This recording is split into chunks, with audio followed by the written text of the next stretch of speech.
Happy New Year. Happy 1 year, 1 day after the incident. Jeremy Renner, welcome. Yeah, hi. Good to be here. Jeremy Renner's here. Yeah. Jeremy, you brought your music. Thank you for that. And thank you for stopping by. How are you feeling? Feeling good. Feeling good. New day, new year, new breath, new step. It's pretty amazing. Lots to celebrate. You're looking great. Yeah, feeling all right. Yeah. You got a lot coming up this year. And I love what you put on Instagram with the blessing of only time in front of me. I reflect daily on all that I'm thankful for. That's really a big realization.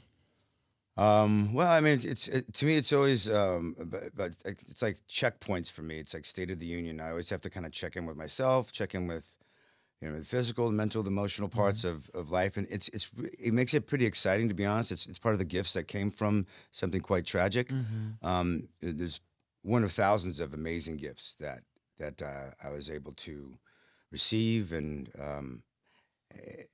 there's wonderful blessings. That's all I can say. There's just really that are like here's one. I'm never afforded a bad day for the rest of my life. Oh. It's impossible. Yeah. Right? And how about that thought? Yeah. Right? So these ideas or thoughts keep coming to me, and I'm like, wow, life's pretty dang good, man. Yeah. Life's pretty dang good, and I keep finding these things. Some things I share with other people, and most things I keep pretty private, but there are wonderful gifts that came, and I feel so lucky and blessed for it.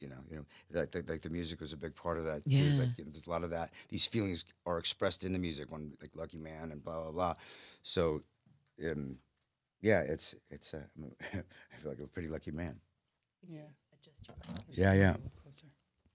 And I got your 7 tracks in my inbox. Yeah, exactly. Yeah. I remember you're one of the first people I sent it to. Thank you. Yeah. I saw that you posted half the artwork, and I said, please bring your music to my show. And you said, okay, guess what? I'm almost done. And I thought, how did you do all of this while you're healing? I know music is a comfort to you, and you've done it for a long time. Mm-hmm. How long? Yeah. How long? Music? Yeah. I've done since I was like 13. I started with drums, and then played in this garage band when you're a kid, Sure. and then wanted to songwrite. So I moved to piano and guitar and just sort of watch people play. And never wanted to be a player, so I just wanted to play well enough to be able to compose. Uh-huh. And that's what I did for most of my life. But I did it for sort of personal reasons and never made it a career choice. Mm-hmm. Obviously, I chose acting instead. And but as I got older, there's stuff that I felt like there's cross circles of that was kind of cinematic. So a lot of stuff was going into shows and movies, television, things like that. The music was. So I'm like, all right. So I kind of kept doing it a little bit. And this one was much more just it's a musical diary entry, journal entry, and kind of healing, cathartic for me. And then I'm sharing it because I think a lot of people were on this journey with me in this recovery, which I found strange. Really? Yeah. In what way? Because I mean, waking up from the accident, I don't know what the big deal was. I mean, what were people freaking out about? I'm like, I'm gonna be out of here in 2 days. Okay, let's what are you stop talking right about? there. I took a selfie, like when I was in the 2 days when I woke up. And then, You were crushed Yeah. by a snowcat. Yeah. But I thought I was out in 2 days, right? So I just right, didn't get why okay. people were freaking I out. got it. Also, I was Okay. on life support for a few days. I didn't Yes. realize. Yeah. You know what I mean? Yeah, So yeah. I woke up and I was intubated, and I'm thinking, I'm totally fine. Like my brain thought I was totally fine. Yeah. But I'm sure I was high on all sorts of drugs and whatever. But I didn't get why ultimately, and for a long time, still have a hard time processing why people cared so care? much. Yeah.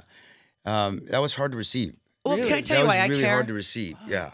I care because as a mother and a sister, and seeing you and what you've gone through and the way your family came around you, I think that just we all can relate to what you've gone through, and then the love of a family, the love of friends, and how you say it really is in your mind, and that you've used it's a mind game. Yeah, and so yeah. I think it's a great lesson that you're showing us. I mean, you're not just like writing about it or singing songs about it, like you're living it. Correct. And I think, and that's why, like, I really care. I'd never met you before. Yeah. And I think I hosted your cement handprint ceremony, but I didn't get a chance to meet you that day. That's right. And then there you were, and I was just like, wow. And I just started like making comments like, oh, I'm praying for you, and oh my God, your family, and I love seeing all the love, and this is so healing. And I didn't even know you were making music. Right. Yeah. It's really interesting. That was a lot for me to receive, even like from complete strangers. But all those, when people say there's, thoughts and prayers or whatever. Or just there's goodwill put out. I mean, it's part of what my recovery is about. Mm-hmm. I mean, it took everything. It took everything for it to happen, and it started with me in the will, my stubbornness, I suppose.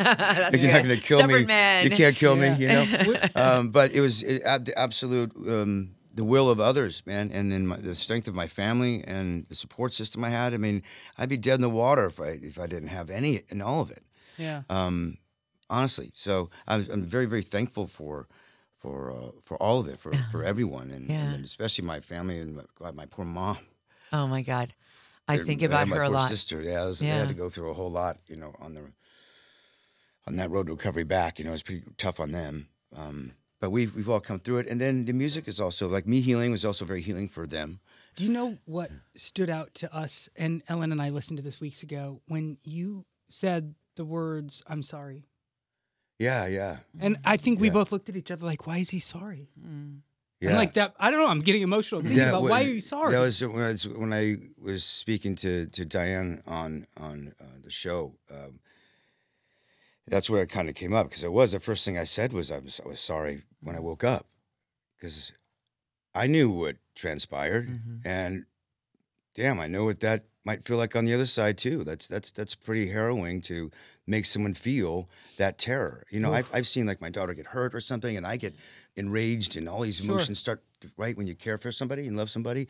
So I can imagine what I made people feel. That morning, it was, and that's what I was sorry for, and was forever sorry for. It's like I damaged my family. But you did something so great, though. But I damaged my family, and that's what I am sorry for. That's something they'll never forget. They can't. My poor nephew cannot unsee holding my arm and my eye out of my head and me struggling to breathe my next breath. I put those images in him that he can't unsee, and for that I'm so sorry. But I also had the fortitude to shift the images and the day of the accident and all these things to a narrative that's about celebration. It's about how deep our love is for our family. Look at the lengths that we go. Look at the tests that we've been tested with and how we overcame. This is all celebration. This is all positive things, but it's our job to change the narrative and perspective on this. Because otherwise we can sit and be victims and suffer and be insufferable and have January 1st be not a day to celebrate, or the snowcat's a bad thing. Like, no, we need all these things. These are beautiful things. Like, my mom really wanted to burn this snowcat. I'm like, no, Mom, you're not. That thing, I need that thing to get in and out of the driveway.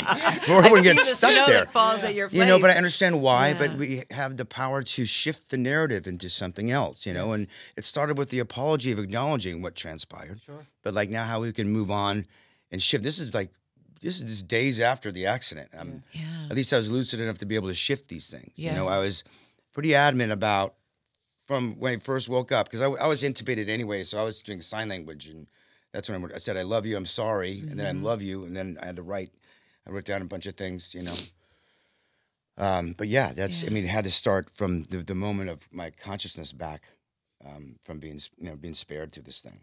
And I love that we now have a musical diary. We made you a montage. Okay, so we're going to take a fan call. This is Eduardo. This is volume. Yeah, he's up. Okay, he's up. All right. Eddie.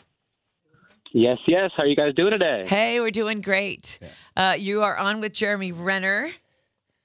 Hello. Awesome. Hello, Jeremy. How are you? We're all crying in here, man, by the way. Just so you know, you caught us at a tearful moment. What's happening? How you doing? Well, hey, I'm doing well, man. Hey, first and foremost, I just want to say I'm a huge fan. But most importantly, I wanted to say thank you, man. Just thank you for sharing your story with the world. At a time when the world needs it most, you're giving people hope and letting them know that no matter the circumstance, that we can't prevail, man. Yeah, it's nice. That's nice to hear that, man. Because I have a struggle with understanding why people give a dang about any of this. I feel like it's such a personal, stupid thing that But yeah, it was nice to share it because I feel like it does.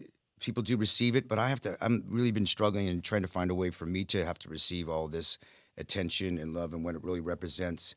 I think when I really find my footing in that.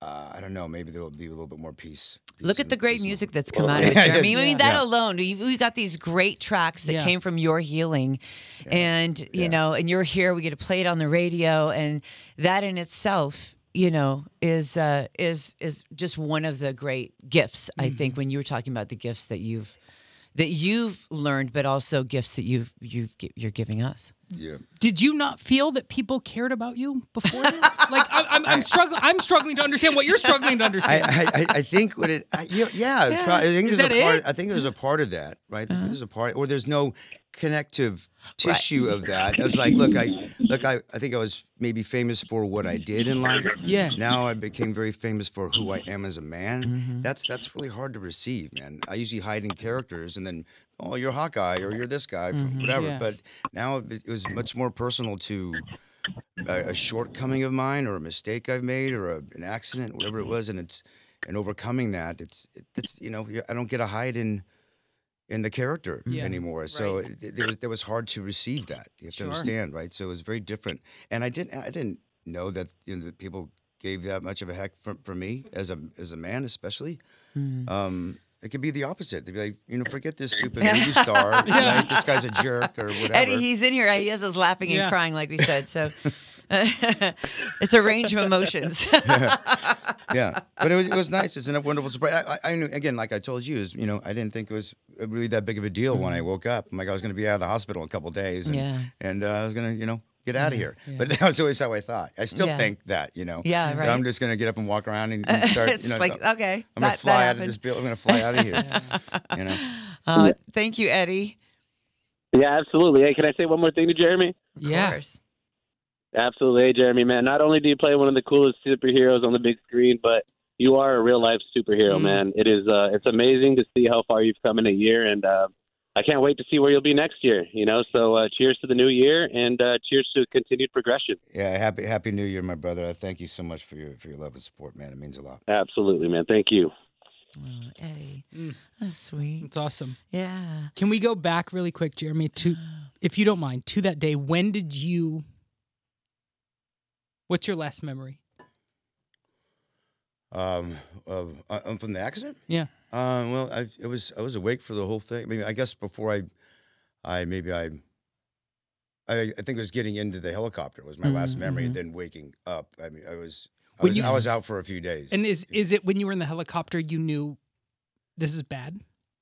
Oh, well, before that, I think as I got ran over, I'm like, I was awake for the whole part of it, right? Yeah. So it was just having to find my next breath. If I thought the wind got knocked out of me, Yeah. to be honest. Yeah. And then so I was just trying to find my breath. I think Right. anybody can kind of relate to like when you're Yeah, that it's kind like, of it's kind of terrifying trying yeah. to struggle to get your breath. Panic. And then I realized, that it wasn't that, but I still had to just breathe and just blow air out so I can suck air back in. Didn't know my lung was popped or any of this stuff. Yeah. And I thought, well, the panic went away, and then I just got a regular sort of breathing. And then I'm like, I don't think I'm going to take the kids skiing today. I don't think this is gonna work out. I don't think I'm going to stand up. And so I just kept doing body checks and saw my eye with my other eye, and I saw my legs all twisted up. And still, it was always just about breathing, And I knew I had to give that body up for other people. Yeah. Now I have to Right. sort this Now out. you gotta let them do it. I just got to focus on breathing. Yeah. And because if I would have gotten knocked out, I wouldn't have been breathing. I'd have been dead in Yeah. the water. But so thank goodness I stayed awake through all of it. Yeah. So in the recovery, and you're thinking music, you are a musician. When did the songs start coming to you? Well, it happened. I did the Diane Sawyer interview in March. Yeah. And it came out in April. As soon as it came out, I watched it, and then my friend who watched it was in Nashville. He took a lot of the words I said in the interview. Love of Titanium being one of the things she talked about. I can't remember what her question I wondered, was. she asked you, and you said you're full of love and titanium, and I thought, did the song come first, or did Diane's you said that and then made a song out of it? Correct. And then she's like, oh, she really liked that phrase. Yeah. And again, it's I mean, because it is what it is. You Yeah. know, I was full of love And you also said titanium. I'm a lucky man. Yeah, all those things, yeah. Yeah. So that interview kind of set intention. And then literally 25 minutes after that, my buddy sent just some musical sort of stuff, the beginnings of Love and Titanium, the song. And then I'm like, wow, this is really tough to hear. And then when we finished writing the song, and then we did a little writing camp in 4th of July, and then wrote a bunch more songs with some good friends of mine, and then recorded. I'm like, and here we are. It's just a strange. Can we play one more? Do you Well, wanna play yeah, one I more? mean, let's play whatever you. What do you think is the most hopeful song? I think Lucky Man is pretty hopeful. Beautiful. I love your music. tell I you what, love that song. Jeremy, we've been moved by your acting, but we ain't never moved like that by you, man.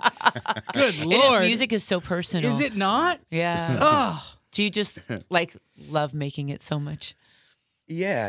It's cathartic, I'm sure. Yeah. Well, there's it's very different to have a real story. I have guidelines to write about, and then also guidelines to write about that other people also knew about. So it's just kind of a rare thing, And to me, it was because it was cathartic for me and any sort of type of healing for me and my family.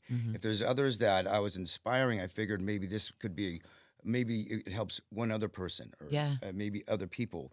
Because music is uniting and emotional, and it's how a lot of us. I do music and movies, and this is how humans a lot of times express and feel and share emotions together in a movie theater or at a concert, or whatever it might be. They don't have to all be like sad or cathartic type songs, but because some are like kind of inspiring. You want to put your fist in the air and that kind of stuff, but it's uniting sort of emotional experiences, and I think that's a beautiful thing to share. Yeah, and I love that you're such a great example, and also to your daughter. Your daughter is 10. Yeah.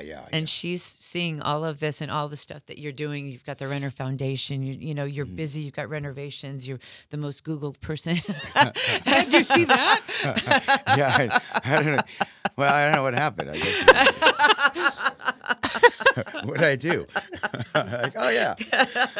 You got Mayor of Kingstown. You're going right back into production next week, and thank you again for that show, because that's one of my favorites, and I was so happy that you're up for another season. So you said you'll see how it's going to go with the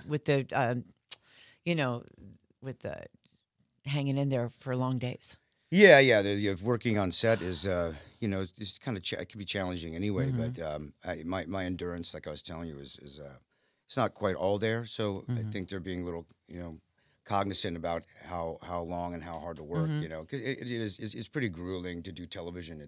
We're shooting 10 hours a movie in 5 months, and when you're the mayor of Kingstown, it's like you're working most days. You know what I mean? I love that the mayor of Kingstown on Instagram. They put together the mayor saying the F word. They just it's all that. So good.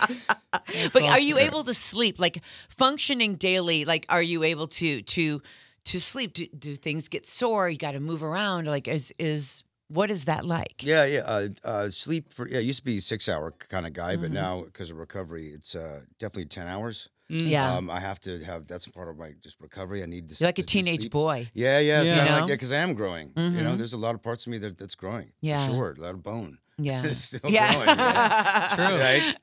So there's that kind of feeling. And I have such like a relationship with a good relationship with pain in my body and my body awareness. And I just listen to what my body allows me to do, and I really don't push it too hard as I would as an athlete. I just kind of listen to it, and then I push it when I can. But I'm being pretty patient here. Yeah. I got a lot of life to live, and I think I'm gonna ultimately live too dang long is going to be the problem. I think I'm going to definitely overstay my time here. Now at you're this really point. indestructible. Because I'm half a Terminator, for God's sakes. And then all I do is spend time on my mental health, my physical health. Yeah. And so I'm going to like Benjamin Button reverse age. And then everyone I know and love is going to be dead. I'm going to be the loneliest man on the planet. You wrote a song about being lonely, Lonesome Town. Lonesome Town, yeah. It almost sounded They're all so beautiful. a little gospel-y. Did you grow up in church? In the church? Yeah, well, my dad theology, so we studied all religions actually. Yeah. Which makes me not very religious, but I got to study and learn them all. But yeah, there's a gospel element to a lot of stuff. My influences in life. Yeah. Obviously, there's rock influences and gospel, blues. I mean, it's all the base of a lot of music today anyway. That comes from gospel. You know, Elvis used a lot of gospel in his music, and you know, it's country. There's a lot of that sort of elements to this as well. Another thing that was very free as an artist, as a songwriter, is I didn't have to really pick a style of music. Yeah, right. The narrative of the recovery, of the story of the recovery was what dictated it. Right. And there's a lot of freedom within that as an artist, because there's a map already kind of spelled out for me, because there's something like that song was about the hospital bed. Lonesome Town was how lonely it felt in recovery. Even though there's a lot of love and doctors and people around you, it's still pretty, I'm the only one that's, effed up here. Yeah, right. So Yep. the Lonesome Town was like, just get me out of this place. And also, like, there's no recovery in a hospital. Yeah. They're there to keep you alive, Right. right? But the real recovery is like, I need to get the hell out of there and go home. Yeah. And So they I want you then- out too. Yeah. But I'm getting poked and prodded and all these things. So the Lonesome Town was just like, just get me out of here. And I was quite vocal and probably the worst patient ever, because I was, I wanted out of there. Well, you're stubborn. Yeah, I'm stubborn. And you just want it out. You want it out. And look, you probably that will is what has led you to here. I remember at the first ICU, for whatever reason, I felt like I needed to go to the bathroom. And even though I had a catheter and the whole thing, my legs are shattered. And I'm walking on these things, right? And I saw mops and stuff in the bathroom there. In your bathroom, in your room? Yeah. So like, obviously you don't think I'm going to make it through this. You don't even, right? I got so mad. I'm like, you don't think I'm going to pull through, you son of a bitch. Right, like, I mean, how dare you guys? It's a storage closet. By the way, that's like when you voiced the Grammys, Ellen, at MSG. They put her in the Zamboni closet. Yeah. It's like, this is disrespectful. Exactly. Yeah. It is. It Yeah, is. they put me in a janitor. So I made fun of them, like, put me in the janitor's closet. What the heck? This place is like a haunted house. Everybody's moaning, Right. because they're all dying like I was. Oh, no. And the lights were flickering. Like, this place is like a haunted house. I want out of here. And it's also called ICU. Like it's some terrible horror film. Yeah. And like, I want out of here. So Lonesome Town kind of is birthed out of like that idea. I love that it's about your hospital bed. First real meal when you got out. Yeah. What was it? I think I tried to have chili. It was hard to kind of put anything in just because of the nature of the rebuild? injury. Yeah. And so it's more like, I think all my nutrients came from like peptides and things like that. Is it that your jaw is there titanium in your jaw? No, my face. In your face. Okay. The orbital and the cheekbone. Okay. Yeah, the jaw. That was weird things. Like Frankenstein, a bunch of screws and stuff. Okay. It's all weird, man. It's like carpentry. Yeah, right? it is. It absolutely. And we know a surgeon over at CHLA, and that's what he said. He goes, I actually stood in on a spinal. Yeah. And watched him with his hammer. I mean, like literally, it is carpentry, it's but they put you brutal. back to beautifully. Yeah. Hey, I'm thankful for those carpenters, man. Yeah, They built a You really look great amazing. titanium house here in my body. It's pretty awesome. We have a comment for you from Nick Solis in Chino. This is just one of thousands, so we had to edit these down. But I'm so proud of your progress since your accident. And when Clint Barton comes back, please take it easy. So you got your fans who want you to be careful. Yeah. Yeah, that's awesome.